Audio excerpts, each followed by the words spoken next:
Hey everyone, Poindexter here.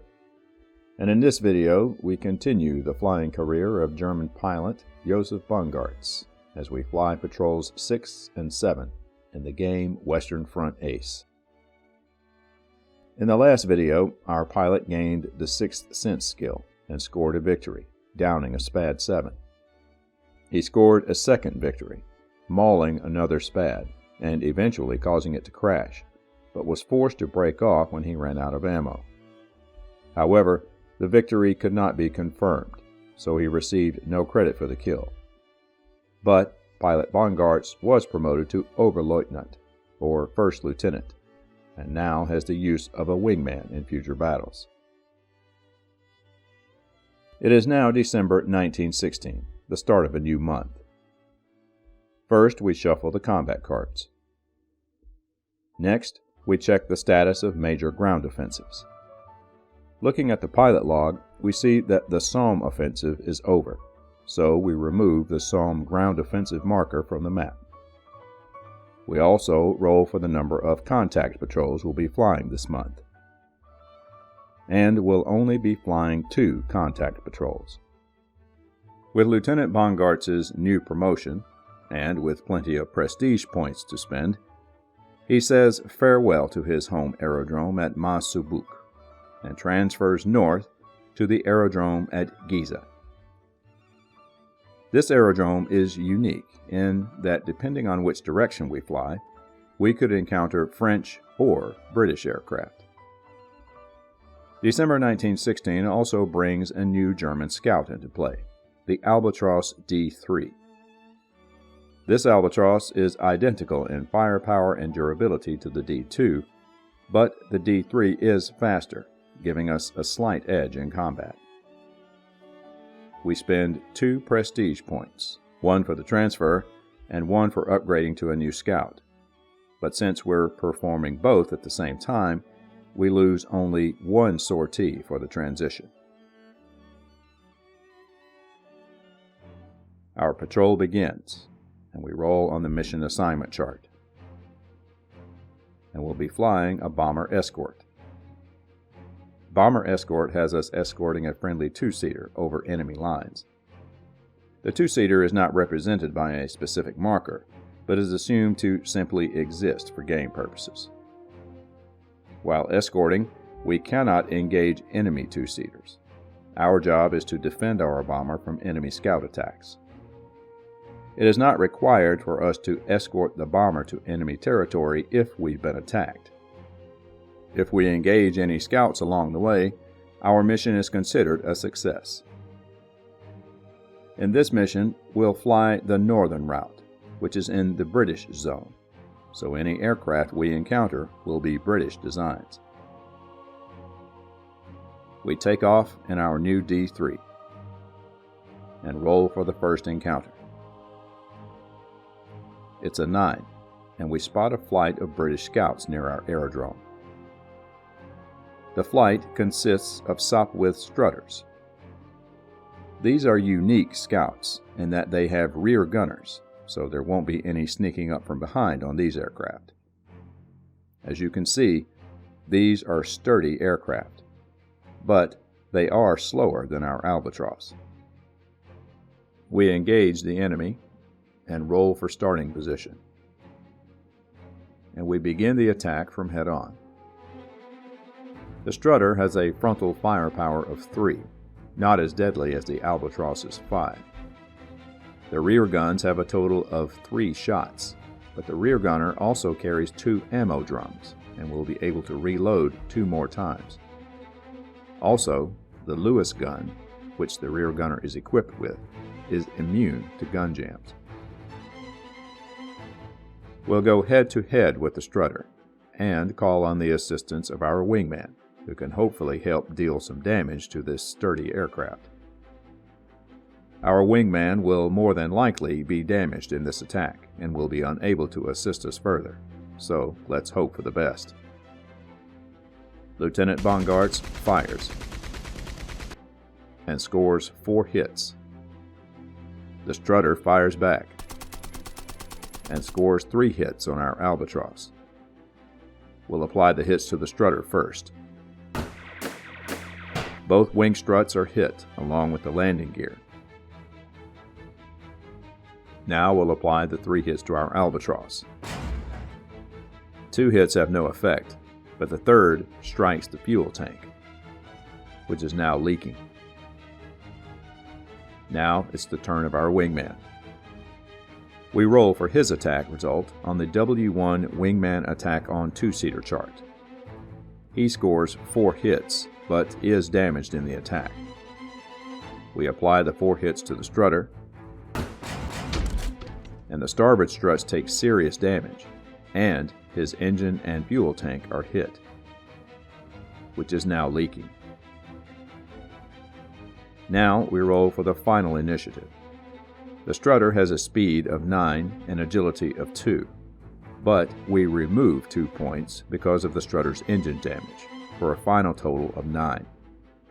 Our Albatross D3 has a speed of 11 and agility of 2, for a total of 13. The strutter rolls a 6 and the Albatross a 5, a difference of 3 in our favor, and we gain 1 position shift on the enemy. Both aircraft have leaking fuel tanks and must abort combat at the earliest opportunity. So, both combatants mutually disengage and end combat. Since we engaged in combat and fought off British aircraft, our mission is considered a success, even though we did not arrive in enemy territory. Lieutenant Bongartz doesn't have to fly far and arrives over his aerodrome in short order.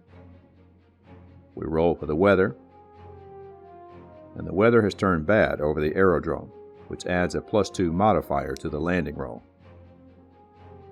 We roll a 6, modifying to 8, and Lieutenant Bongartz manages to bring his Albatross down safely.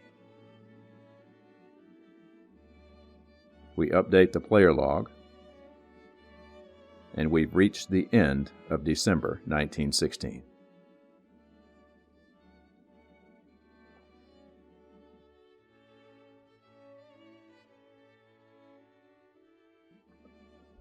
Our 7th patrol begins at the start of a new year, January 1917. We shuffle the combat cards and check on the status of current major ground offensives. Looking at the player log sheet, the Verdun offensive has ended, so we remove that marker from the map. We roll for the number of contact patrols we'll be flying this month, and we'll only be flying 1 patrol this month. Let's hope we can make it count.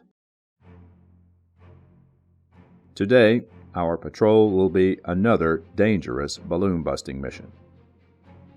We'll take the northern route again, so we'll be engaging British aircraft.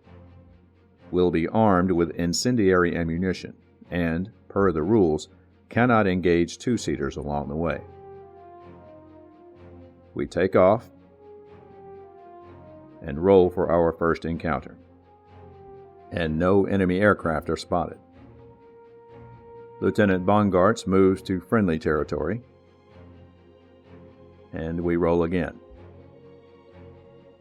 And a 6 means no encounters. We proceed to no man's land and begin our attack on the balloon. Before we attack, we roll to determine if we've been struck by anti-aircraft fire. We'll be attacked on a roll of 3 or less. We roll a 1, so we will be attacked. We roll again for the number of hits on our Albatross, and we suffer 3 hits. The starboard struts are struck, along with a critical hit to the fuel tank, which is now leaking.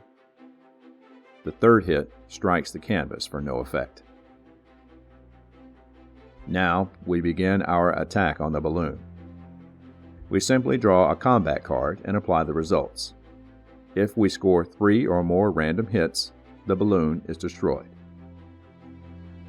Lieutenant Bongartz fires and scores 4 hits, destroying the balloon. But now we must endure our last round of flak, and this time there is no chance to miss since the enemy gunners know we're there. We roll for the number of hits and only take one hit. But it's a lucky hit, as our Albatross is struck a second time in the fuel tanks, and now we'll be forced to make an emergency landing in no man's land. Due to the nature of the bombed-out terrain and trenches in no man's land, we add a +2 modifier to the landing die roll. It's an 8, modified to 10, and Lieutenant Bongartz manages to get his crate on the ground. But it's not over yet. Since we've landed in no man's land, we must now check to see if we manage to make it to friendly territory. On a roll of 3 or less, we're in friendly territory. On a 4 or more, we're in enemy territory and will be captured. It's a 5, and Lieutenant Bongartz has been taken prisoner. The war is over for him, and our German flying career is over.